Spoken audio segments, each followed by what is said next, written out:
Hey, Hello. hey. Hey. Am I audible? Yes, I can hear you just fine. Okay, great. Hello, hello. Welcome, welcome. How you been? I've been good.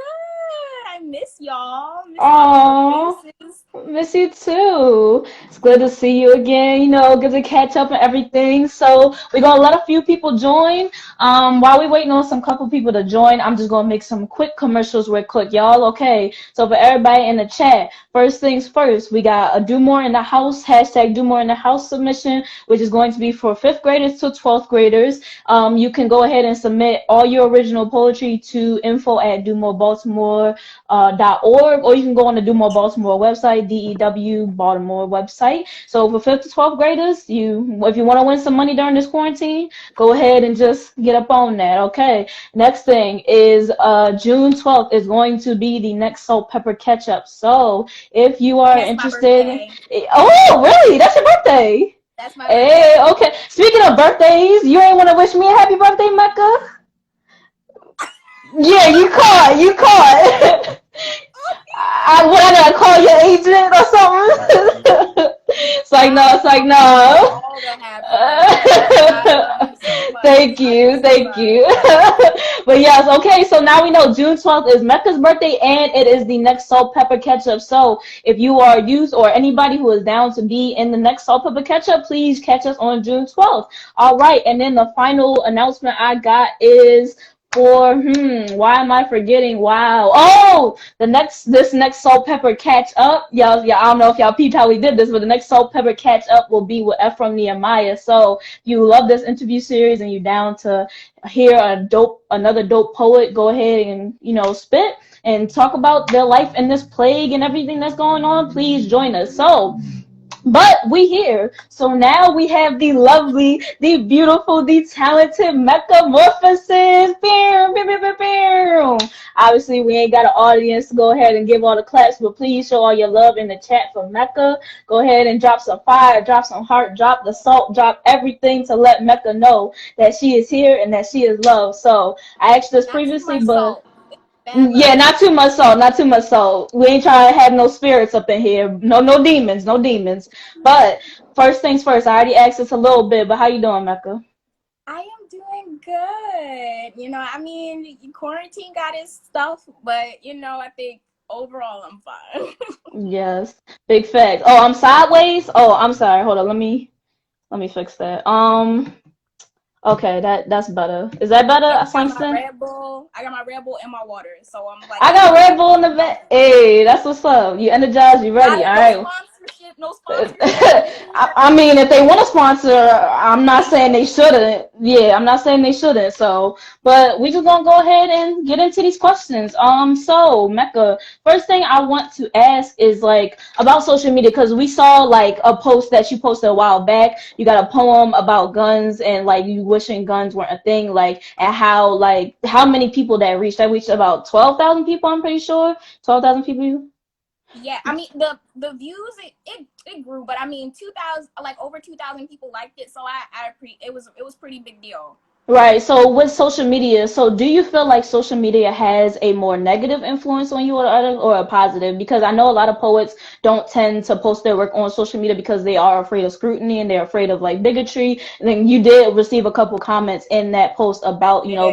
yeah, you received a couple comments. So So, let me tell you how this has been such a weird juxtaposition because I went viral once last month because of a video I did on TikTok. It got a mm-hmm, million and it got like over 300,000 likes, and it was a mm-hmm, video of me saying Oprah asked us to donate money in different ways, right?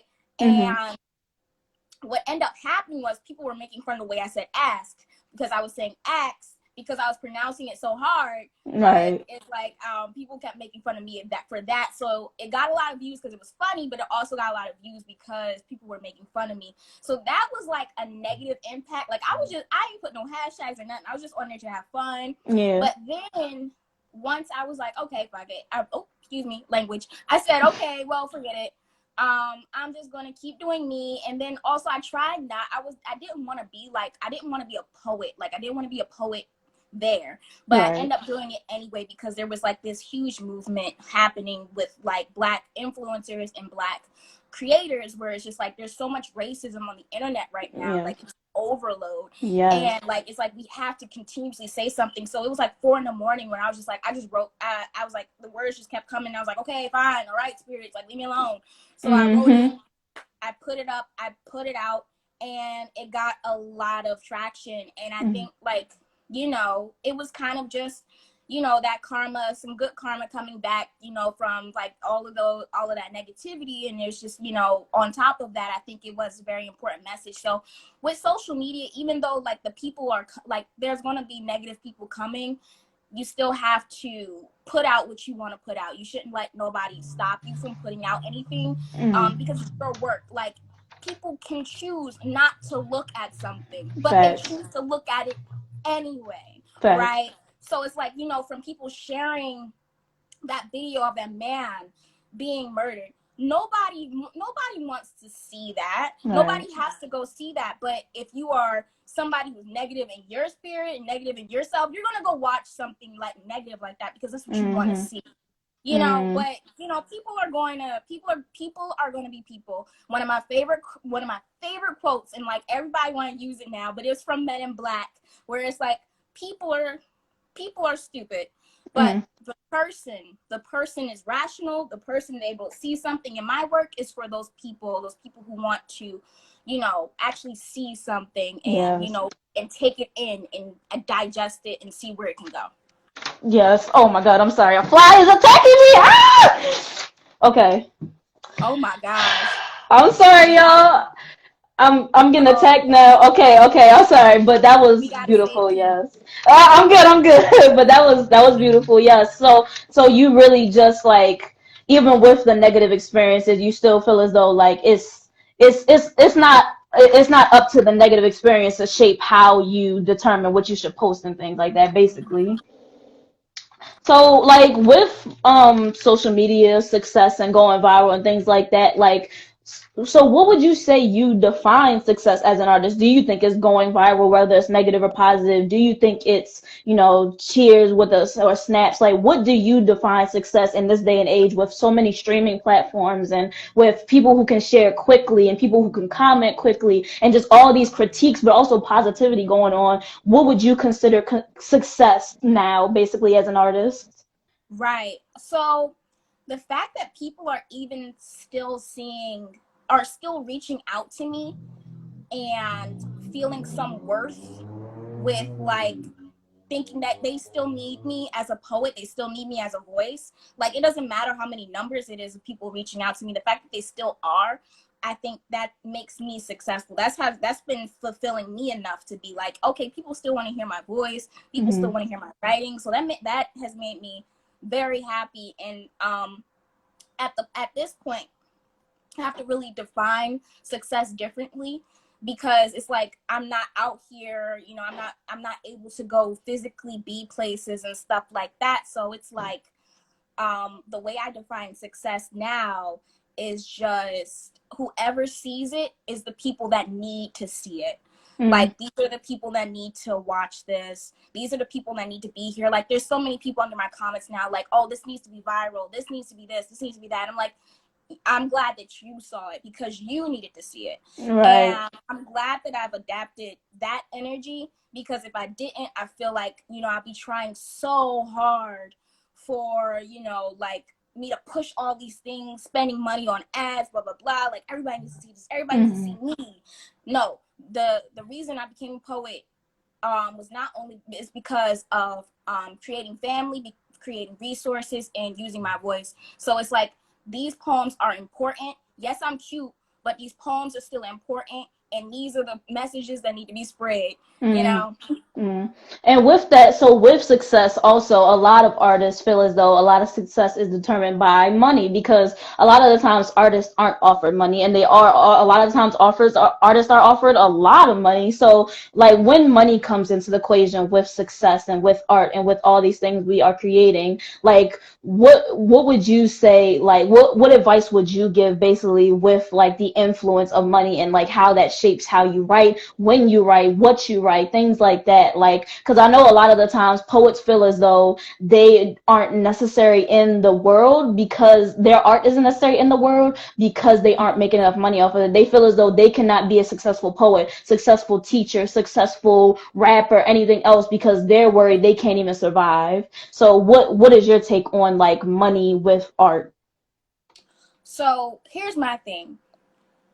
I remember Lamar Hill, who's a very well-known poet in our community. He would always say, "Don't waste anyone's 3 minutes," and that time changes. Don't waste anybody's 1 minute. Don't waste anybody's time. Period. Time you can't get back. So if you want money for your work, you have to create. I just say like create something that means something that pushes a barrier that just pushes in general. Like I just think like whatever you create it from honesty, but also create it from craft.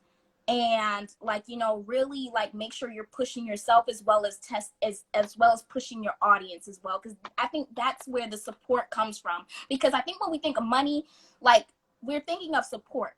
Like we want support. This is what we want. We want you to see something worth in us. But outside of that type of support, you also have to see value in yourself.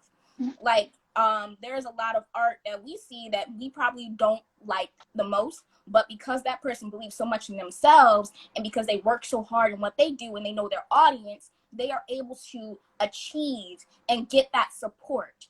So yeah, it's just I think all artists deserve money for their work. If somebody's demanding money or demanding your work, they need to pay up.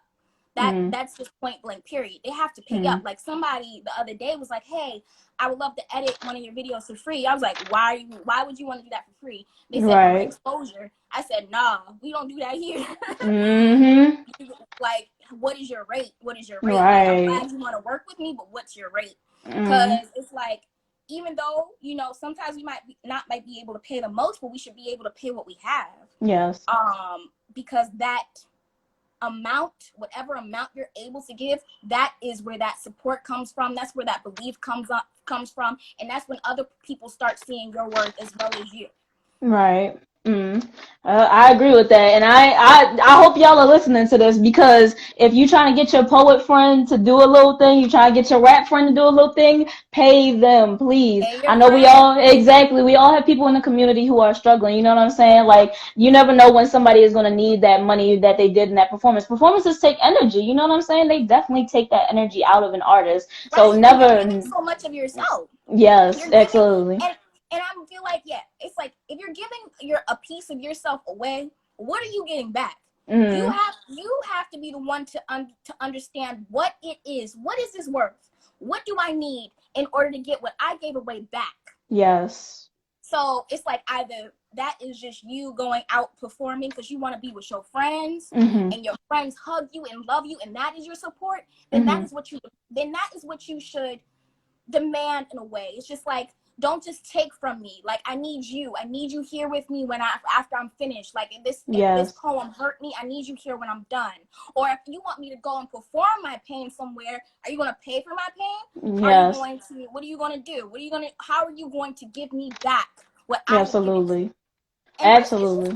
It's just quid pro quo I can't talk. Quid pro quo at the period. end of the day. That's period, though. So speaking of performances and things like that, speaking of like giving yourself as an artist, like what kind of do you do as an artist to de-stress after a hard poem that you perform or you've heard, or things that just really have humbled you or frightened you? Like, has there been a poem that has been very humbling or very frightening? And what do you do as an artist to learn to de-stress and bring yourself back into the world?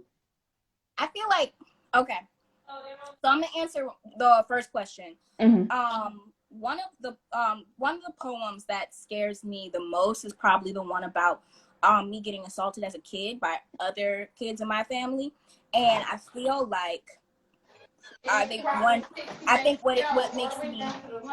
makes me scared about it is the fact that I feel like me and the other people in my family, we haven't had that conversation yet. And the first person that tried to have that conversation with me was my cousin. And I was like, I don't want to talk about it.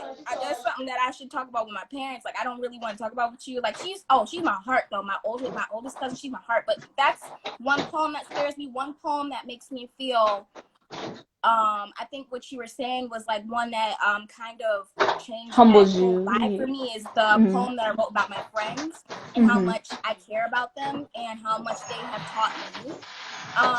And I think it's such a long poem, but it's really one of the first poems that I felt really free in. It's called Unfinished. And the poem I love came that to poem. me after I played one of my favorite games, was the Doki Doki Literature Club. Y'all should check that out. And girl, you got taste. Sorry, you got thank taste. you. Thank you. And I don't remember what your second question was. So the second question was, how do you de-stress from poems that take a lot out of you? At first it was hopefully I would win something after I've done it.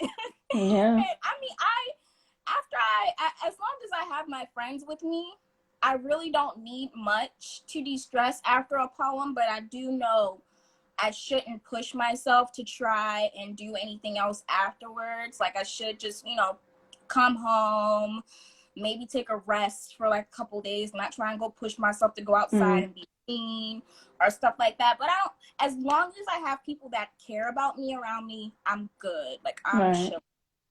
So does your stress, when you perform, does your stress come more before or after a poem? Because I know a lot of artists feel as though, like, after they perform a poem, they kind of need to be away from people because that poem was so triggering or it was hard to perform. And a lot of people definitely is it before a performance. So do you feel as though yours is more before or after? It's before. It's always before. Like, sometimes I'll stress myself so much before a poem, I'll probably forget my poem. And I probably feel like I'm okay at first, but then I'm like, oh, I'm on stage and I forgot my poem, even if I practice it, right? So, yeah, like I'm still figuring out ways to calm myself down before a poem, but sometimes it's like I get so excited. I'm really excited to go perform. And that's also stress. Excitement is also stress. Yes. And it's like, oh my God, I don't know what to do. But yeah, it's definitely before. Afterwards, I'm chilling. Afterwards, I'm just like, okay, all right, I'm glad that's over. So now I'm gonna go home and play Sims or something. I felt that. Maybe it's me, but I be bugging after poems. Like, I be like, oh my God, did they like it? Did I do it right? Because when I'm in the zone, like, I'm not hearing anything on the outside world. I don't hear no snaps, no claps, no nothing. So when I'm after, I'm like, oh, did I do like, you know what I'm saying? Like, I definitely get that stress at the poem. Right, exactly. Like, that stress. It's worse when it's like both. It's worse yes. when both, like, did I do okay? Yeah, I definitely felt that. So, like, with poetry, like, I know a lot of people in slam poetry, like, a lot of it is about performance, it's about emotion and things like that. But when you're in slams, do you listen out literary-wise for poems? And what would you consider, like, a poorly written poem, honestly? Do you encounter a lot of poorly written poems in the slam world? I mean,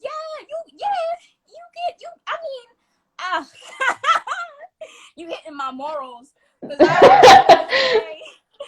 really want to say to be like poorly written poems. I feel like there are poems that are misplaced. I'm not going to say that they're poorly written. I will say that they are misplaced, because it's like you got to be able to read the room. And if you have a poem that you know isn't going to fit the vibe, then just don't do that poem. It's just not the poem. Some people want poetry that is fun, and you don't have to like think so hard about this. And I enjoy those poems. Like, I enjoy movies like that for sure. And but sometimes there are poems that you're just in the energy of, activism and stuff like that. And sometimes that is something that we feel right now, and this is something that we need. Just like with the poem that I have out right now, I didn't expect it to get as many views as it did. I think what happened is it's just what people need, and it's the right moment right now. Like, I have other poems that I really want to put out, videos and stuff, but I feel like as of right now they are misplaced because it is not the vibe of what everybody's feeling, not the vibe of what my audience feeling. And yeah. Sometimes you just gotta But yeah, vibe check the audience. I don't believe in poorly written poems. I That's think that beautiful, cause I don't know. I don't know, but yeah, I hear that. So, but do you, when you are in slams, do you hear like literary devices? Like, I don't know, cause you were oh my teacher for a yeah. period of time, so You get to a certain point in your life when you just kind of think in metaphor, and it's like right. I think, and then sometimes you just slam so much you can just kind of like mind beam into a poet's words and kind of just be Mm-hmm. like, sometimes you just be walking around and you hear something, you're like, oh gosh, that was good, Mm, like it just hits you in the back of your head or whatever. So right. I definitely listen out for those things because it's also learning. It's always learning about everything. Mm-hmm. I love learning. I'm definitely like, I don't want to call myself a chameleon now because I don't like try and blend in with Mm-hmm. people, but I do what I do is like I kind of like listen and I adapt kind Adapt. of Mm-hmm. situation.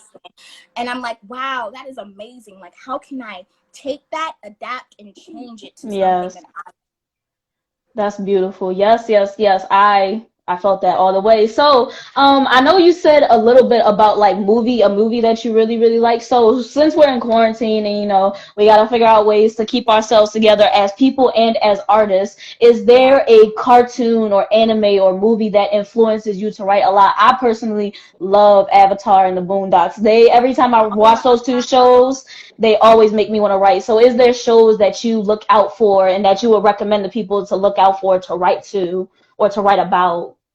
So interestingly enough, right now, I get so inspired by so many things, but since I watch YouTube so much more often than everything else, I have been watching a lot of fashion, and like studying fashion and how fashion works, how the history of it is. But so I've been watching a lot of that and a lot of blogging and stuff like that, and I get inspired a lot by that a lot Mm-hmm. often. Like right now, I wanted to write this poem called Telfer. Dang it, I can't even say his name right now, but it's a black designer. My mouth can't shape words sometimes. It's not my fault. Girl, it's okay. We from Baltimore. They be Yeah, alright. but yeah, They so hear I'm us. like writing this poem basically just off the energy of black designers in general. Like just like I get so inspired by all these things. So I'm currently watching different like Versace shows. I Mm, know that's not a black designer, but like I've been watching like just different runway walks, but mainly anything that Naomi Campbell walks in, I'm watching mm. that as I'm going to sleep. So that is the type of thing that I'm digesting right now. I did just finish Little Fires Everywhere, and it did help me write about my mom a lot. So Mm. that's something. Oh my God, Little Fires Everywhere was so good, but I don't want to keep bombarding you with different shows. No, girl, I need more shows. The last thing I was gonna say is like I am trying to get into these new cartoons on Netflix, but I'm so tired of watching cartoons that try to make me think about my life and whether I should have one. I just really just want I just want to watch something colorful and be I happy. felt Like that. can I just watch Regular Creek and be happy? Right. I definitely felt that. My friend made me watch Death Note during this quarantine, and I Oh my mentally, God. I astral Girl, projected. girl, okay.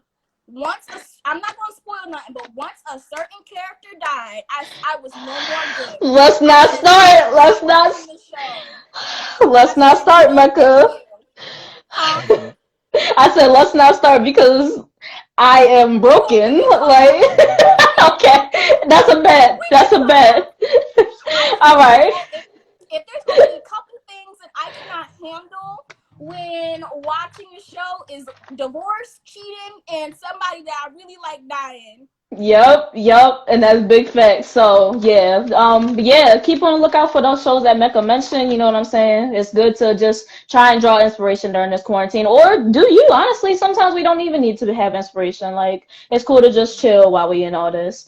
So my next question is about being on a public platform. So like I think I said before, a lot of artists do like to remain in the shadows with their work, and they do like to kind of just pull back from social media and things like that. And so I guess my question is like, what is the main driving force behind you personally continuing to be on social media and continuing to post your work and allow people to see your work? Because a lot of people just genuinely like to keep it to themselves until they're like a big reveal of things like that. But you are just a very natural person online who likes to share work and share experience and share things like that. Well, I always loved outside connections. So the idea of like continuously sharing my life and my work and stuff, I love just having people that I connect with outside of the world that I'm in.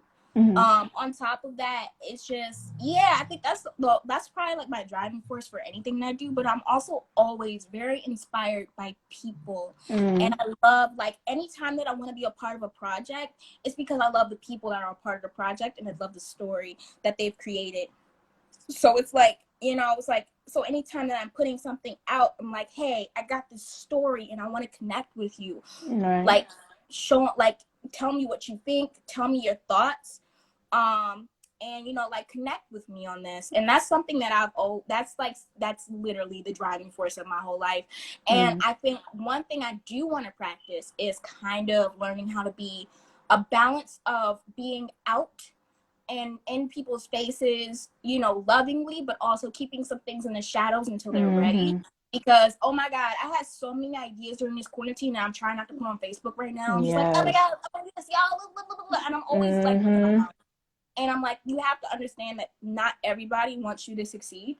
Mm. And also, not everybody is going to let you keep your ideas and let you Mm. like, it's like, either people are going to say this idea is silly, or people are Mm-hmm. going to say, anything and just take the idea, give it to somebody else Yes. out there in the world. Like, that's why it's like I want to keep my ideas in my brain now, where it's just like, I'm gonna keep it here, but I'm not gonna I want to work on it and I want to let it go. That's something that I definitely want to practice. Right. Yeah, I completely understand that. I think that's the thing I've been struggling with too, is like, because like we haven't had physical connections with people, we want to connect with people through social media. So I'm always excited to like post the work I've been doing and post like different opportunities that come my way. But it's very important to keep things to yourself, because you never know who's wishing on your downfall. You never know. So yes, Yeah. I wholeheartedly agree. Speaking of balance, like, what is the most difficult thing you have, and this is going to probably be a general question, so if I need to get more specific, I can, but what is the most difficult thing you've experienced as an activist and an artist? Like, is there a decision you've ever had to make that's come between those two things, or come between just anything in general with being an artist and an activist, whether it be like school or home or anything else? Like, what do you think was a super difficult decision you've had, and like, what's your advice for dealing with decisions like that? For example, like people who go to college and feel like they have to give up an artist career, like, or people who feel like their artist career won't make them enough money, anything that might conflict with continuing to be an artist. Like, what have you Okay. struggled with? So I want to say it's a couple of things, but I'm gonna probably say, all right, you know those terms in English where it's like you versus yourself, like man versus themselves, man versus nature, man versus. All right, so man versus self version of this answer. I do not. I have so many ideas, so many. I don't know where to go Mm, sometimes, and really, it's like I try my best. That advice for that, I try my best to write it down, keep it in a notebook, keep it in a doc, and make sure I'm organizing my passions, and, like, learning which one is ready to go, mm-hmm, learning which one is ready to be out in the world. mm-hmm, um that is my personal struggle. My outside struggle with having activism and art as a thing is learning when is my place to talk about something, and also making sure that the work is about those people and not about me, mm-hmm. and making sure that this is something that is not attacking people's spirits, but uplifting and pushing people's spirits. Because I think one thing that I do not like is when it feels like people are being gimmicky and people are using different things around them to just be accents in their poems. And that is something that I really I am like, one thing I would say is like, in my poetry, what I never want to use people's names that have died in my poems, because I don't have any rights to their names. I don't believe I have any rights to their names.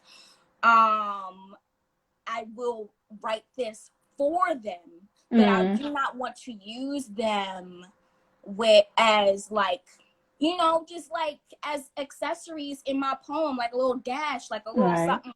Remember this? Like, people will think about that if the writing is there. People will know what you're talking about if the writing is there. So it's like, I have no beef with nobody who does that, but I feel like you must do it intentionally and do that with purpose, because you are literally, like, if everybody believes that poems are spells, then you're conjuring this person up for possibly a BS poem. And that is more sad than the fact that, you know, that they, like, you're basically bringing somebody back from the dead just to be like, hey, let me win this slam, or hey, let me do this performance, or hey, let me show off this new wordplay I have. Like, I just think, I just hope that the people that do use these names are using them intentionally. Right. So, with that, like, I know a lot of poets feel as though they are empathetic and they are empaths, and they tend to take on a lot of the burdens in the world, and a lot of the burdens in the slam world. For example, there might be white poets who write about Black Lives Matter. There might be I don't know, Black poets who aren't LGBT who write about being like things like that. So how do you make sure you are not taking on a narrative that is not yours to share? And how do you, like, what advice would you give to people who like resonate the world and like want to talk about certain things, but try like not to make it about them and try not to make their like somebody else's story theirs, basically? Right. Okay. So I never really tell anybody this. I don't tell people this often, but, you know, I do believe in a creator, and, you know, I do believe in energy. So, you know, before I write poems, I do ask that when I was younger, I would go to church all the time with my sister's friend. And I was so young at the time. It was like every week when they were like, hey, who want to get saved today? Who want to get saved? I'll go up there and I will get saved, because I thought I had to do it every time.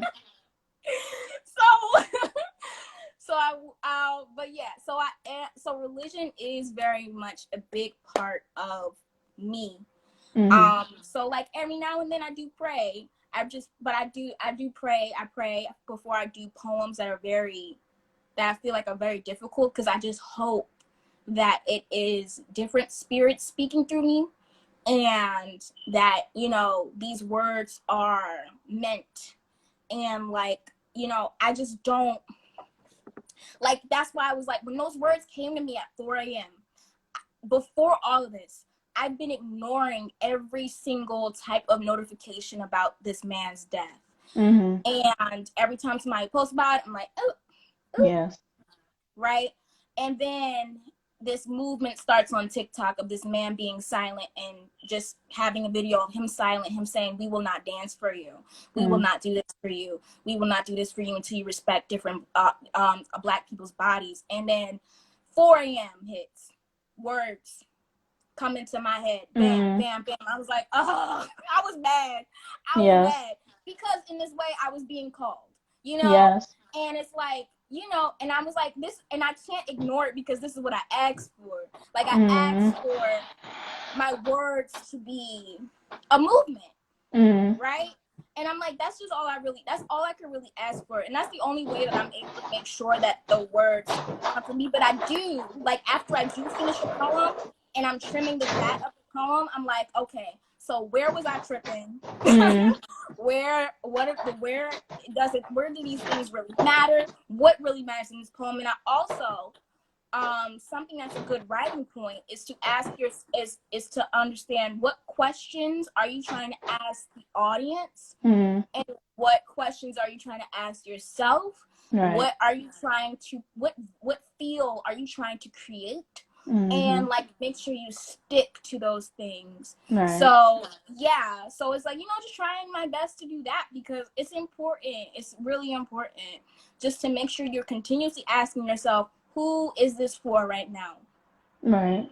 So basically, like, what I'm getting is try to make a connection to things without an attachment, basically. I think the issue a lot of poets struggle with like having so many narratives in your face at one time is like we get attached to so many things. We get attached to seeing people die. We get attached to seeing people struggle. We get attached to seeing people be hurt. Exactly. We should Exactly. not be used to this. Yes. And that's why I said it. Like, after I wrote the poem, I was like, I do not want to have to write about this. Yes. Why should we have to write about this? Right. I remember one time the youth team wrote this poem, wallet, brush, loud music, Wildfire. In the beginning of Wildfire, right? Yeah. And the fact that when you say the line, you already know what this poem is about. Yes. We already know what these poems is about. We already know what racism is about. So why does it keep happening? Because people are ignoring so much. And just like me, I was ignoring so much because I didn't want to have to write about it, but we write about it anyway because that's what we are. We are recorders. We are the people who are trying to chop down all these experiences into something that is digestible. Am I saying that word right? Girl, don't ask me. I dropped out of college. Don't ask me. Stop. But anyway, we're like chopping down these experiences into something that we can see, and comparing them to things that we can see, and like something that we can take into our hands and actually look at and be like, wow, this is what it is. Right. Is that how you say it, Olu? Digestible? I said it right. Okay. All right. Yes, that is extremely important. And with slam and like just making connections and attachments and things like that, and like offering, like having a bunch of like questions and grievances in poems like that, like I feel as though like a thing I see in slam a lot, and this may not be true for every slam because I've only been in youth slams, but I think I've seen like a lot of poems with issues and grievances and complaints, but I've never seen poems with solutions. So I guess my question for this is definitely like, how do you feel about poems that don't necessarily offer solutions to things like this, to constantly seeing death and violence, to constantly seeing struggles in our communities? Like, should poems offer solutions?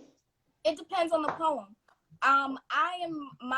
My writing is very based on not knowing what is going on, because nobody really knows the answer.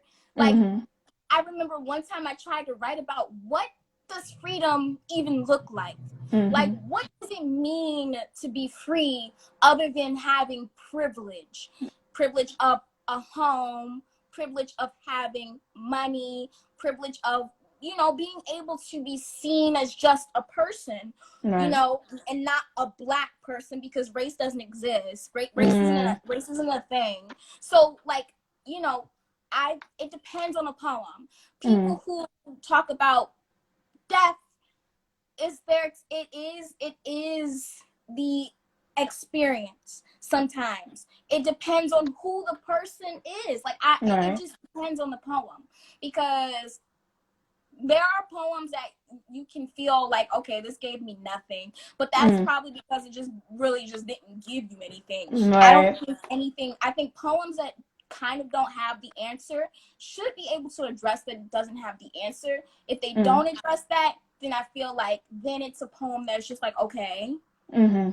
Okay. Yeah, it's like it's different ways that you can go about that. But yeah, I think it just solely depends on the poem, the poet, and the audience to answer that question, because that's where it becomes subjective. Because I feel like if you're giving the audience enough room to answer this question themselves, I think that's equally as important. That's equally as important. So yeah, it depends. Okay, I hear that. So, with your experience with writing poems and like trying to develop answers or solutions or things like that, has there ever been a poem that you've written that people didn't expect from you or that you didn't expect from yourself? And like, how did it work? Have you ever tested out poems that haven't worked? How, and if you did, like, how does it work? And how do you like continue to write poems that are out of your field? Because a lot of the people say in slam communities, people write about 3 topics. You know what I'm saying? There's always 3 topics that an artist has. You know, for me, it's Black people. You know, whatever. You know what I'm saying? So, you know, for your topics and stuff, how do you learn to venture out? And I'm asking a lot of questions. I'm sorry, but yeah. Okay, so you. No, it's the Red Bull making my heart race. But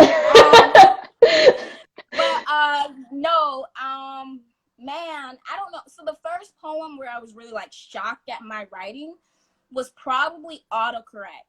So my poem autocorrect, when I like kind of went in on the different ways that autocorrect is a lot like white people. Right. I think what it was, it made me very proud of myself, one, because I felt like I tapped into a metaphor that did not exist. And I felt like I was able to talk about being Black in a different way, which makes me happy. That's one of my goals. Like, I want to talk about Black. If I'm going to talk about these things as a writer, I want to be able to talk about them like nobody else has. So, yeah, that was something that really shocked me because I was like, oh, okay, whoa. Like, when I write a line and I know it's good, like I feel it, I'm like, ah. Facts. But yeah, like that was like the first poem where I was just like, oh, I'm growing. And I think the way to venture out into writing differently and writing different topics is, one, seeing yourself through different lenses and asking yourself different questions about what you do and why you do it. Like, I just wrote about, like, you know, there's so many things I could write about me and my dad because I'm always growing as a person, and so is he. So there's always going to be different issues and also different experiences. So it's like, you know, like writing about the first time my dad apologized to me, and then also writing about how my dad never apologized to me after that. So it's like, you know, what, you only get one apology per child? Like, it's like talking about those different things. So it's like, that is a whole different experience than the poem about my dad being petty. Because it was like, that was about how my parents' relationship affected me and his relationship. So there's like, you know, so it's like you take these topics and you break them down. Because they're basically like these different trees. There's these different tree brackets that you can see, and it's like there's all these different things that just kind of melt into each other. Where it's just like, yeah, my topic may be about family, but do you know how many experiences family comes with? There's joy and there's pain. Yeah, I could talk about Blackness, but you know how many experiences I've had? Like, you know, and how many different ways that Blackness is shape-shift throughout experience and race and stuff like that. Like, there's just so many things to talk about, especially relating to your identity. So, but I think the most important way in order to tap into those different topics is the ability to have empathy. You have to be able to empathize not only with the people that you are writing about or writing for, but also be able to empathize with yourself. Like, what was I going through? How did I get through it? And what was all of that? Like, these are very important. Like the first time I ever had a really big heartbreak, the only way I got through it was me actually talking to myself and realizing what was going on with me. And, you know, that's it. I hear that. So, I remember I wanted to ask a question before when you were talking about writing poems with an intention to heal. So, a lot of the topics and poems tend to, I don't want to say attack a certain demographic, but just call out a demographic, basically. Like, you know what I'm saying? A lot of Black poets do call out white people in general. A lot of LGBT poems call out straight people, you know, these things. So, how do we write with the intention to heal while also being okay with the fact that we are calling out certain people who might align with us, who might align with our community, who might be us? You know what I'm saying? How do we make sure that we are healing? Because this is like, okay, this is so funny because this is what people have been trying to talk to me about ever since I put out that poem about, you know, about gun violence. First of all, I never mentioned white people in my poem at all. I mentioned police officers. They brought up race. They brought up the fact that there's such thing as black on black crime. I brought up police officers. And also, don't talk to me about your uncle who's a police officer and how much you love your uncle. Facts. Baby girl, if the shoe fits, wear it, okay? I said police.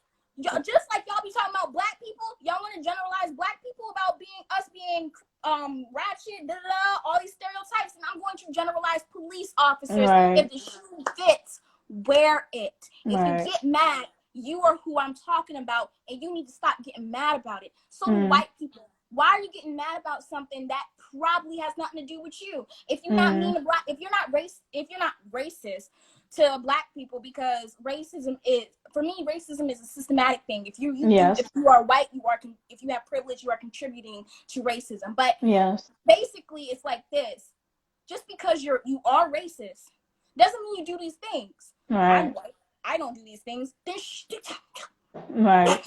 Facts. Be quiet. Then go to your friend who does those things because your friend does it. Facts. If the shoe fits, wear it. Period. Right. So like I don't have time. I don't have time to talk about Crystal Ann did this. Andrew did this. Like, I don't have time. Right. It's all of y'all because you are all one and the same. Y'all all do the same stuff. Stop acting like you don't. And if you don't do it, then push on. I don't understand. So with those right, so with poems like that, you know what I'm saying, while they're healing, you know what I'm saying, while they may be healing, like it's and calling out another group, how am I trying to ask this question? They are healing because, listen, I don't understand, because it's like it's so interesting because it's like white people try to talk about that all the time. They'll be like, you're just spreading more hate. Okay, why? I'm not spreading hate. I'm spreading out the hate. I am going through it through a fine-tooth comb because this is all that has been happening, and these are the experiences that I have and other black people have, and y'all need to see it because you act like you don't. Right. Why does white man try to be in my comment section talking about don't you know that white people get killed more than black people? Sir, if so many white people are getting killed, why aren't you and your people doing anything about it then? Exactly. Also, black people are a minority. If you don't know that, if you can't contextualize that, then nobody is saying it then. Nobody has told you black people are a minority. There, that is your answer to that. So are you still questioning why white people get killed more than black people? A mess. It's literally just, it's a science, so they just got a problem, basically. Right. So in that way, healing is different to everyone. My healing with me being black, when I first came to Baltimore, was the first time I was so enveloped in blackness, it blew my mind, right? So and it blew my mind. It was I didn't even know how to describe it. I was just like, wow, there's so many black people here. I never felt this before. And through that, I was able to heal just being and seeing all this authentic blackness itself, right? So then you're looking at that. And then as I'm getting older and I'm protesting more, I have an idea. I do not really like white people. That was me at the time, right? Now, as I'm older, and I'm not cursing out every white person I see, Mm-hmm. because that's just not where my energy lies. Mm-hmm. People have the ability to be educated. People have the ability to change, but you don't need to have that responsibility to do that for them. Right. You can keep talking about your experience and let that just be that. You don't Yes. have to explain yourself to anybody. You don't have to explain how you heal when it comes to you talking about what happened to you. Mm. That's one of the main things. It happened to you. I got Right. called an N-word. I got called ghetto. I got told that I couldn't blush because I was darker than most of the girls. I got it's like you get told all these things. I got told that I look dirty. I got told all Mm-hmm. these things. These are things that white people tell me, and then tell Mm-hmm. other black girls too. And other black people need to know that they are not by themselves and they are not ridiculous. That this Right. is not their imagination, because white people have such a good talent of making it seem like it is your imagination. So healing. Mm. So here's the thing about this healing. We aren't even, I feel like in a way, it's so strange because yes, we can heal within our own communities, but we are so far. I personally feel like we are far from healing with each other, because Right. Yes. Yes. I will never heal from general white folks and stuff like that until America steps up and Right. says, this is what was done to you, and we will Yes. not pretend that it wasn't done to you. This is Mm. what we continue to do, and we will not pretend that we are not continuing to do it. Like, Mm-hmm. you can't, like, I don't understand. And then on Yes. top of that, we, black and white, do not exist. We Mm. are called black people because we were stolen, Mm-hmm. right? Bro, admit that, and we can go somewhere. We can Facts. go to lunch. That's facts. we can go get a milkshake. But Literally. don't act like this stuff does not happen to me. Yes, that's facts. They That's all I pretend gotta to say. not see it. Don't talk to me, right? It's like, don't talk to me about healing until you're able to talk about what I had to give up Yes, to be and able to what you heal. have to give back. Yes, absolutely. Go straight back into just not even just money, but like you need to go straight back into the healing of an The artist and the support. survival, right? Exactly. Survival. Support. That's To the be able word, to yes. survive as an artist is to have support from not just monetary gain, not just friends, but to have support from the world, from systems that we are in currently. We have to have support from everything to be able to move forward. So yes, I wholeheartedly agree. So with everything that's just going on, and as an artist and as an activist and as a person speaking out and constantly trying to, make things, push things into, evolve and basically make this country and make this world evolve, what would you say is your biggest fear in everything that you're doing? I feel like a lot of people feel like I I don't have, I guess I think it's a privilege that I don't have a lot of fear, because I I just can't come. I think I don't know how to explain this. I feel like a lot of artists just get very, maybe not they necessarily fear, but a lot of artists are just very depressed. Like, especially like, I I think I do get talked with me and my depressed. friends a lot about like how we feel as though in our lifetime the world will not change because people are selfish. People will not wake up. People will not feel the need to help us. So Right, right, like, right, right. So like I do. Okay, so I'm gonna talk about the fear, and I'm gonna talk about the depression, because I do feel a lot of fear comes out of the fact that there probably will be sometimes where people just want you to perform because they fetishize black pain. mm, There will be people who, if your voice gets big enough, you start getting death death threats, and mm, then also people will start trying to hack into your information, right. and then it's like all that stuff that is fearful. But I mean, I don't know. I don't I don't really get afraid. I get confused. Mm, Like what? Like, why is this happening? Mm-hmm. It's more like I'm upset. Like, just stop. Like, Right. I think I'm more afraid of somebody hacking my account than like, I don't think nobody going to try and kill me. But Mm-hmm. I don't know. I feel like that kind of thinking is just like, that's a privilege. Like, not thinking that somebody's going to kill me. Right. That's a privilege. I don't have that fear of death. Mm-hmm. But I would say the depression comes more than anything else, any other Yeah. fear. Like, it is very depressing to see beautiful Black people get called the N-word. It's very or get called monkeys or animals. It's very depressing to feel like sometimes I get desensitized to everything that's happening, and I don't want to talk about it, and I don't want to see it either.